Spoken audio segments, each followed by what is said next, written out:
We call for Dr. Almontashery, Consultant General and Bariatric Surgeon from King Abdullah Medical City, Mecca.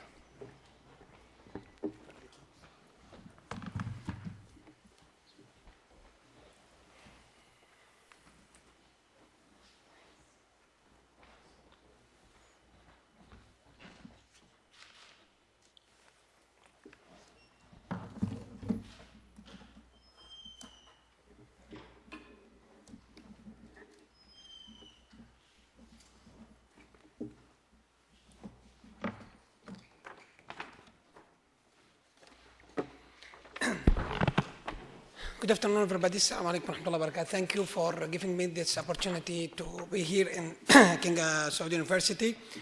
And I'd like to thank the chairperson for introducing me. Actually, unfortunately, I came after Dr. Nasreen and Dr. Ahmed Garzai, so I don't think I have anything left to be said.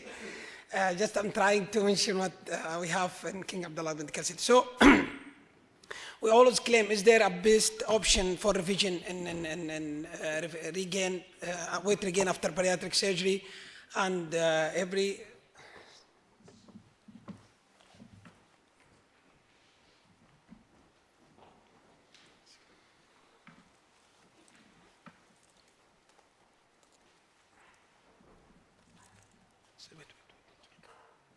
Turkey coming. Yes. So every surgeon claims that his way or his technique is the best for weight regain. So the gastric bypass, as you know, has been known or standard as a gold standard operation in the past, and I think it's continued to be considered for most of the surgeons as the gold standard operation. Though that, and it's a good operation and excellent outcomes, still we have weight regain, as mentioned by Dr. Ahmed. Weight regain it can happen with all other bariatric operation, even biliopancreatic diversion. So as Dr. Nasreen mentioned, that there is no special definition or indication of what we mean by weight regain, but most of us agree that more than 25% of the needle is considered to be weight regain. And this is account for almost 37%, from 10 to 37% of gastric bypass patients. Not only that, unfortunately, they have rebound of their comorbidity like diabetes and hypertension. That's what mentioned, there is no. So there is rules, and so always when you have a weight regain, don't think always as Dr. Nasreen and trying Dr. Abdullah Abdurrahman Saqib mentioned that we don't blame ourselves or blame the patient. We look for other factors first, then we look where these factors, then we blame who is responsible about this weight regain.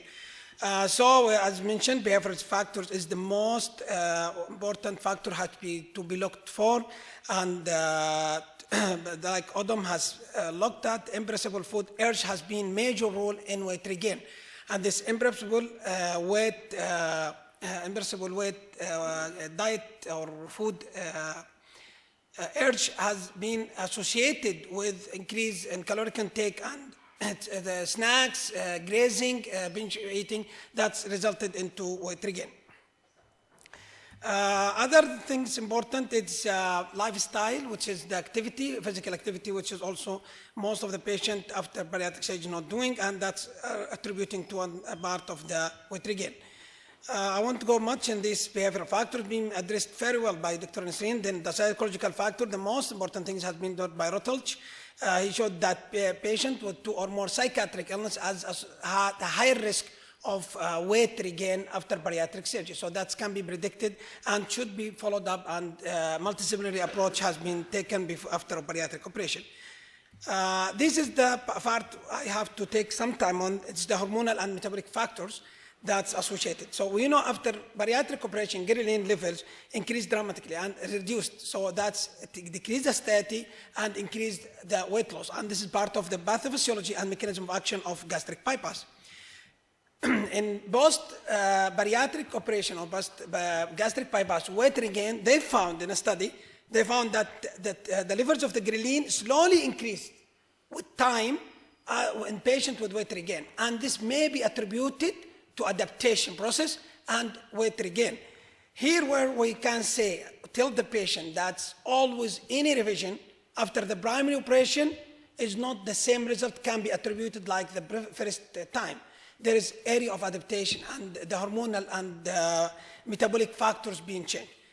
More also, BYY and GLP-1 also has been postprandially been exaggerated in patients with good weight loss, while in patients with weight regain, all levels in the study found to be blunted effect of BYY and GLP-1. And this is another factor that when you do revision, you have to instruct and tell your patient that don't expect much result like the primary operation. They have to understand that the weight regain and any operation done later will not give the same result as started. So this is maybe attributed mainly to the adaptation by the body and the blunted hormonal effect. This is an important factor. We don't look at it. It's reactive hypoglycemia. I have 2 patients. I'm stuck with them. They are having recurrent attacks of hypoglycemia, reactive hypoglycemia, going down to 25 blood sugar. And at the same time, they are trying to overcome this hypoglycemia by eating sugars. And their BMI 55, and the other one is 54. So this is a vicious cycle. They have the reactive hypoglycemia resulted into hypoglycemic attacks, making them drinking and eating more sweets to overcome this hypoglycemia, end up with more weight regain. So a study by Rosalind has found that the Roux gastric bypass patient who has gained back greater than 10%, they have, after 4 hours, they have hypoglycemia. Most of them, they have them. Then we'll come to the surgical part, which is the anatomical part. And the main issue, either enlargement of the gastric pouch, of the anastomosis, gastrogastric fistula, all these factors can be attributed to the weight regain. This is some of the gastric factors. See how it is the dilated pouch, dilated GE junction, and dilated upper jejunal part. All this can be attributed to that. Gastrogastric fistula is another factor that can end up with, can predict to weight regain, even in small fistulas unnoticed. So when we talk about surgical management, what are the management options? First one, do we go for restoration of restriction? And restoration of restriction can be undertaken by just endoscopic. Endoscopic, like doing stomal dilatation, using the injection of sclerotherapy for the dilated stoma, and the lead to reduction of both stomacide and weight regain in 64% of the patient. But unfortunately, the study shown later on is weight regain is high. So this is endoscopic procedure. It's indicated in patient with modest weight regain, or in patient high risk is not candidate for any surgical intervention, or patient have a strong behavioral and psychological issue that you are afraid that we will not comply after surgical procedure. So trying to do the minimum and less risky procedure. Other way, using the endostage, the endoscopic endoscopic suturing, the Mustafix or Apollo endostage to blycate the stomacide and make it smaller, which is the operative endoscope. The study published 1 year data, 27 patients. They showed good, promising early post weight loss, but unfortunately, long-term result was not. The other thing is the resizing of the gastric pouch.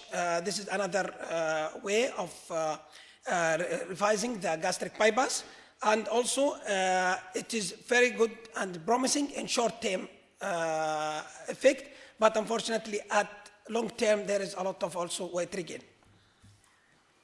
There is a lot of study. Then adding adjustable gastric banding augmentation, the only one large series has been done by Vigen, which showed for 94 patients, they achieved 55 to 94% excess weight loss after adding just adjustable gastric banding, not Fobi band, adjustable gastric banding over the gastric bypass.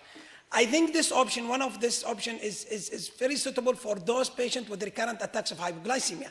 It can help to reduce the reactive hypoglycemia and induce more restriction and helps into weight loss after weight regain. This is another largest series, banding revision, 43 patients. Also, it's excellent as the distalization. Now this is the area where it's a controversy. Distalization, what do we mean by distalization? From failed to long limb gastric bypass or distal gastric bypass. Initially, Sugarman has been described, which is very long alimentary limb and expansion of a short biliopancreatic limb, and the result was no much benefit in weight loss. Then Brolin has been described, which is the very long biliopancreatic limb and an expansion of alimentary limb, and there was severe metabolic consequences. So that's the idea where which part of the element of component of gastric bypass you can elongate. So, when we looked into this is the study, yeah. Does the bowel length, does the bowel length, long alimentary or long biliopancreatic limb, which is the best for optimal and better weight loss? This study has been recently published, and it showed really that 2 millimeter of biliopancreatic limbs give a better weight loss compared to meters of alimentary limb. So elongation of biliopancreatic limb, it serves better weight loss compared to long alimentary limb. The most important things, as Dr. Ahmed was trying to say, that doing both restriction and malabsorption. It was the fear of severe malnutrition. If you do concomitant restriction and malabsorption, you might induce more malnutrition and metabolic consequences to the patient. Finally, I have to talk, this one described conversion to biliopancreatic, the duodenal switch, which is converting the gastric bypass to normal anatomy, then doing a sleeve gastrectomy, then doing this duodenal switch. It's very demanding operation. A lot of anastomosis might carry a higher risk of morbidity and mortality. So we have studied in King Abdullah Medical City retrospective analysis of 13 patients in early series I've done in my early experience. Average BMI 47, ranging from 39 to 62, and average period after of the period 7 years after gastric bypass. So this view of them having clear dilatation of their gastric pouch. This is patient had gastric bypass and the port left in. So all underwent trimming of the gastric pouch with gastrointestinal anastomosis over 36 French bougie. At 12 months average, we have around 42 excess weight loss, ranging from 15 to 72. 4 patients, they have failure, complete failure. They did not benefit less than 20%. One of the patients regained weight on offering that treatment. We have 7 patients between 20 and 40. 2 minutes remaining, Dr. Ali. And only 2 patients who give great success. Those 2 patients had clear anatomical problem. One of them had gastric fistula, the other one, the primary operation was not optimally done. The other did not benefit. So failure should not be judged as patient non-compliance. That's answer for Dr. Abdurrahman's side. So failure should not be judged as a patient non-compliance. It's more accurately, it should be considered as a result of our ignorance of pathophysiology of the disorder. So revisional procedure will become more frequent, would increase the number of bariatric operations. Now we have the sleeve, which is higher weight regain, and again and again. So understanding the pathophysiology of weight and weight regain, it's important. Addressing behavioral and psychological factors is important. At the end, I'll show this algorithm. If they have a patient with weight regain after Roux gastric bypass, we have to address behavioral, psychological assessment, upper GI study, endoscopy, labs, and volumetry. Then, if we have primary anatomical abnormality, like gastric fistula, hugely dilated, volumetry showing that the gastric pouch more than 250 millimeter, then we'll talk about surgical correction, primarily surgical correction of the fistula or other. Then if talking about dilated gastric pouch and gastrojejunous anastomosis, here we have to think about things. Restoring, restriction, bout resizing, plus minus banding. If the volumetry less than 250, if more than 250 is less than 250 ml, here controversy comes. Shall we add distalization or just restriction? Finally, if the gastrojejunal anastomosis and the pouch is micropouch, just mild dilatation, I think distalization by increasing the biliopancreatic limb is the key point. There was a few movie, but we can end this our discussion. Shukran lak. Thank you.